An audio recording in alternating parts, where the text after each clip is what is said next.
So in this video, I'm going to review the exercise progression that we would typically use to target strength and endurance of lumbar flexion. Now, just as a quick reminder, this is actually part of a series of videos in which we're talking about how to target strength and endurance of the lumbar spine in general. Now, as I said in this video, we're going to cover lumbar flexion, but keep in mind that we go over the other key directions, that's lumbar extension and lumbar lateral flexion in additional videos in the series. Now, just as a brief outline of this video, the first thing we're going to do is talk about some very basic background information.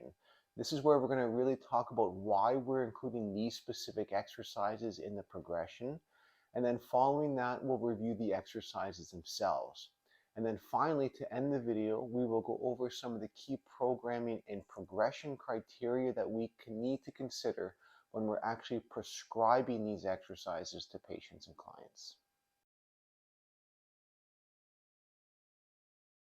Now, before we get into the exercises themselves, let's just talk about some of the most common or traditional exercises that are usually used for training the lower back.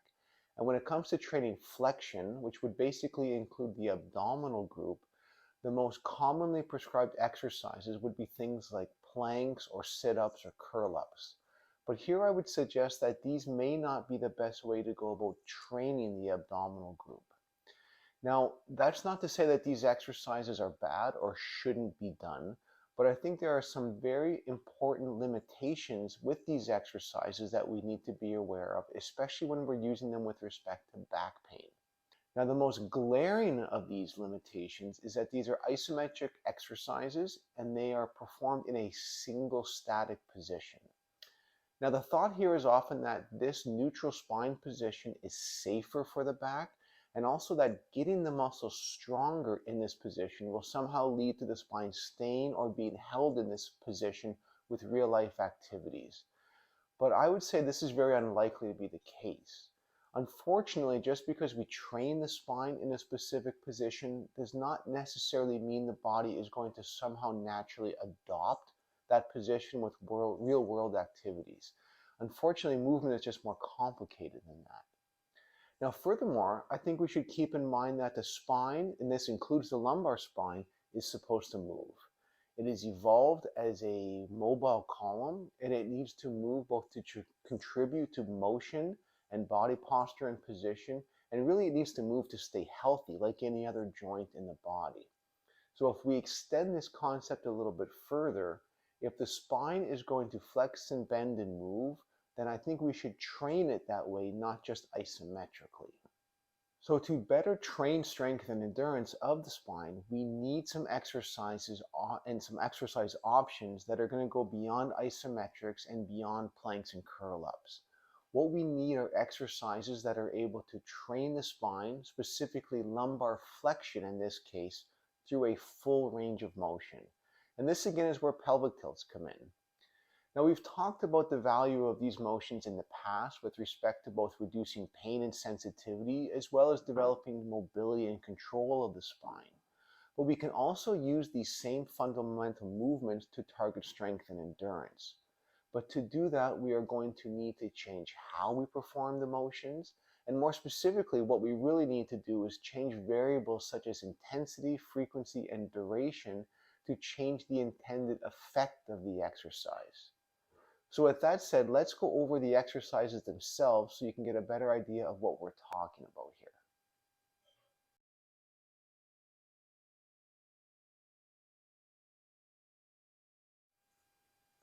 Now, the first exercise in the progression is going to be our quadruped pelvic tilt. Now, again, this is our quadruped version, but we should also note that this can be done in a supine position as well if needed. But whenever possible, I do prefer the quadruped version, so that's what we're going to talk about here. Now, again, if you're familiar with our content and you've seen previous videos with respect to training the lumbar spine, you'll notice that this is the same movement that we include in both our pain tolerance focused exercises as well as our lumbar mobility and control movement sequences. But as previously stated, the idea here is we're changing how we do the exercise in terms of intensity, frequency, and duration to now target strength and endurance. So the idea here, and how I often explain this to patients, is that if you think of a bicep curl, for example, performing the bicep curl with no weight or just a very light 2-pound weight, performing 10 repetitions with this intensity over, maybe a few times a day, this is going to have a very different effect than performing that same bicep curl for 3 sets of 8 to 10 repetitions with a heavy weight 3 times a week. Again, the movements are the same, but the load and force, and thus the adaptation that we're going for and that's going to happen, is going to be different. So again, in this video, we're focusing on flexion. So we're going to review how to perform a quadruped pelvic tilt with lumbar flexion, or with a lumbar flexion focus. But we should also note that we can use this same motion to train extension exclusively, which we'll cover in our extension video. And we should also point out that in many cases, we want to perform flexion and extension in the same training session. So we can also use the same motion to train flexion and extension simultaneously. So with that said, let's take a look at how to perform the actual exercise.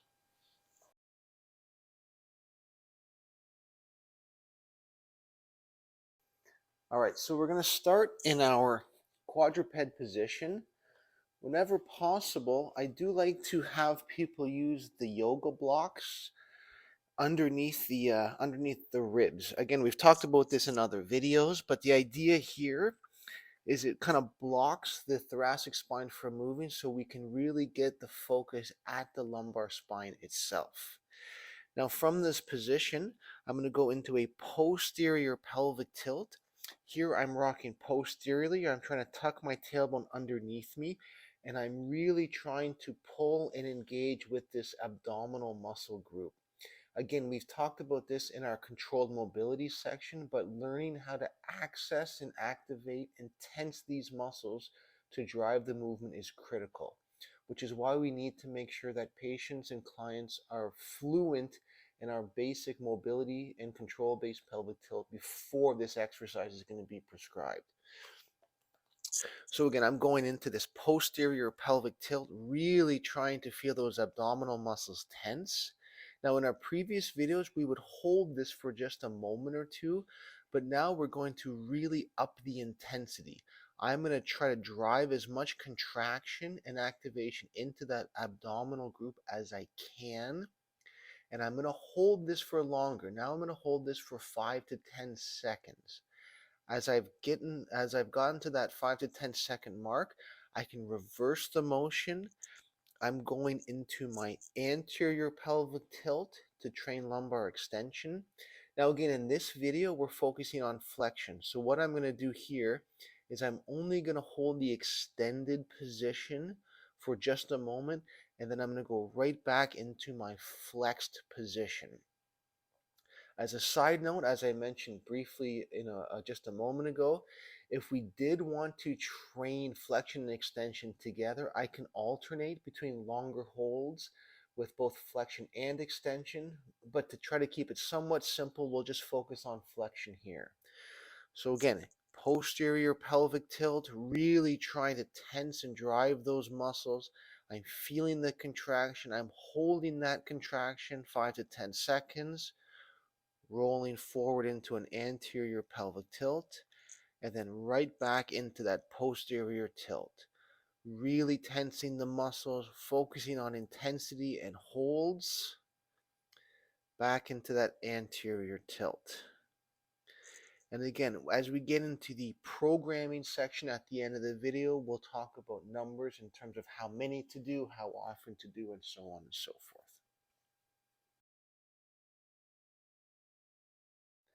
Now, one of the key things with strength and endurance exercises, and really exercises in general, is that we want them to be progressive.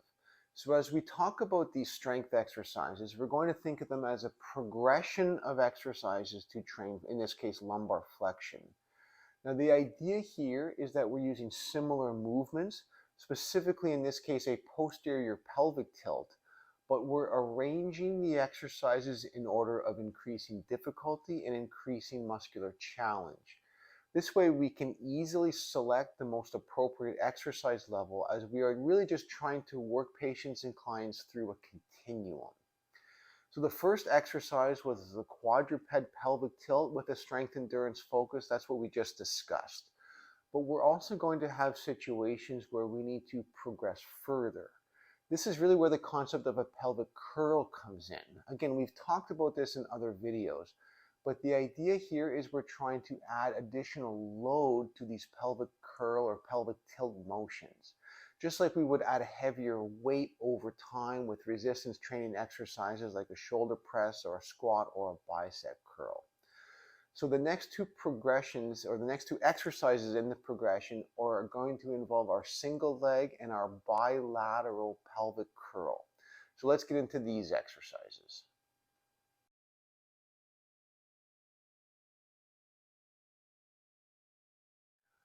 Okay, so here we're going to perform our pelvic curl from a supine position. So again, we're just going to adopt our basic supine position. When we need to, just for comfort, I'm just going to put something under my head just for support. Now, in our basic supine pelvic tilt, we're just keeping our feet flat like this on the ground, which really puts little to no pressure on the pelvis and keeps the hips in a nice relaxed position. But what we can do now is we can start to perform this position, in this case with our single leg version, with one leg raised into the air. Now, we don't have to get really picky here, but we basically just want this lifted up so the thigh is about 90 degrees. And from here, the leg is going to not really move. But we're going to perform our posterior pelvic tilt with this leg raised up. And the idea here is with the feet on the ground, again, it kind of disassociates the pelvis from the hips. But now as we're lifting up, this lifted leg, because of the anatomical connection between the hip joint and the pelvis, now as we go into our pelvic curl, or excuse me, our posterior pelvic tilt, as the pelvis moves, it's having to move against the resistance of the leg. Or in other words, it has to lift up the weight of the legs with its basic motion. So from here, I can have arms at my side, or really anywhere for that matter, but arms at the side. I'm just going into this posterior pelvic tilt.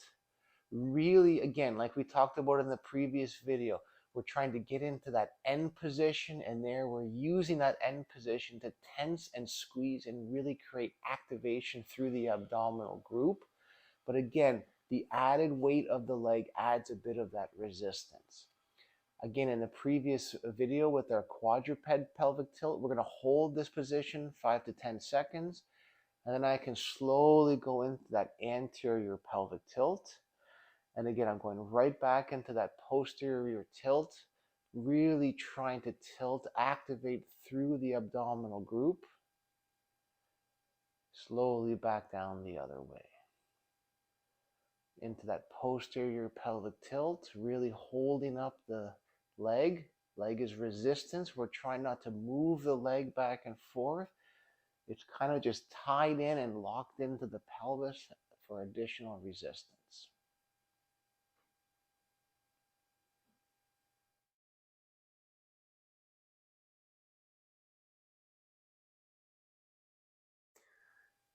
Now I can also perform this supine pelvic curl with both legs lifted for additional resistance. And this is really where we're going to get into some pretty significant exercise challenge. Now for here, we generally are going to need to make sure our arms stay on the ground, just for a little bit of extra balance and support. In some cases, you could even hold the arms overhead, and even if we had something here like a kettlebell or like a weight bench, for example, just to stabilize. But for most people, just putting the arms on the floor are going to be sufficient. And now here, instead of lifting just the one leg, we are going to do this with both legs lifted up. Again, the legs are just acting as resistance. Once they're up, we're going to try not to move them, but we are going to just go into that pelvic tilt, lifting both legs. Hold for 5 to 10 seconds. We're going to go slowly back in the other direction, going into that anterior tilt. And then I'm going right back into that posterior pelvic tilt position, really trying to feel those abdominals work. This really does add considerable difficulty and challenge to the exercise. Again, this resistance is allowing us, unlike isometric based exercises, it's really allowing us to create motion and muscle tension and control through the entire range of lumbar flexion, not just isometrically, not just one specific position, but through the range of lumbar flexion.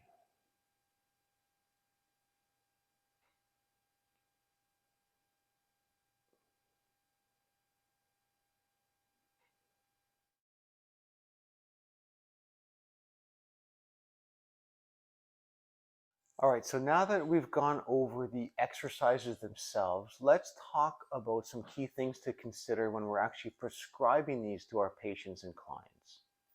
Now, first of all, remember to build strength and endurance, we need to work hard with every set, and I would expect to perform several sets to fatigue in the same training session.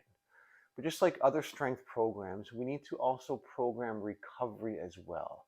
So with our lumbar strength and endurance exercises, we would typically prescribe 3 to 5 sets of each exercise, but we're only going to perform these exercises 2 to 3 times per week, which would of course allow a minimum of 1 rest day in between sessions. Now, in terms of determining the workload itself, there are a few options. First, we could certainly prescribe these exercises using specific numbers of sets and reps as our targets. For example, we could prescribe 3 to 5 sets of 8 to 10 repetitions. But if you're going to do this way, I would suggest that you prescribe these as sets to fatigue. In other words, instead of saying 3 sets of 8 to 10, we would say do 3 or maybe 3 to 5 sets to muscular fatigue. Now, the nice thing with doing it this way is that you can have patients keep track of the numbers, and this is a really great way to monitor progress. As a general rule, if the patient or client is able to do sets of 12 to 15 repetitions, we would often progress the exercise to a more challenging option within the progression. Likewise, if they can't do, let's say, at least 6 to 8 repetitions, we can regress them to make sure the quality is going to be high with the exercises. Now, the other option is to base the exercises on time. Now, this would be our REMOM protocol, which stands for Rehab Every Minute on the Minute. And with the REMOM, we are basing volume and workload on time. So what we would typically do here is we would have the patient set a 60-second timer. They would then perform the exercises for 60 seconds, but they would not necessarily worry about how many numbers or counting reps as it is. The clock is keeping track of the work. Now, one of the biggest advantages here is that it allows the patient or client to keep focused on the form and execution of the exercise itself. And oftentimes with lumbar exercises, this is a big deal because when training the lumbar spine, as we've talked about in the past, it is critical that the exercises are done properly and the stimulus and movement occurs at the right areas and the right joints. Another advantage with using this REMOM protocol is that it often has a significant psychological advantage and can really help with compliance for a lot of patients. And really what we mean here is that for the vast majority of patients, it's often easier, or at least it comes across as an easier and more reasonable request to spend 12 to 15 minutes a couple times a week doing their exercises, as opposed to having to sit down and do multiple sets and multiple reps of multiple exercises. It really makes it seem like a less daunting task, and again, helps with compliance in that respect. Lastly, this convention, this REMOM or time-based progression, also makes it very easy to program multiple movements into the same exercise circuit. So for example, we could create a REMOM circuit with 2 or 3 lumbar exercises, maybe even add some hip exercises or neck exercises. We can even add a rest minute in there if needed. And just doing it this way allows someone to work through a circuit, and it really allows us to cover our bases, but again, keeps it simple and straightforward for the client or the patient.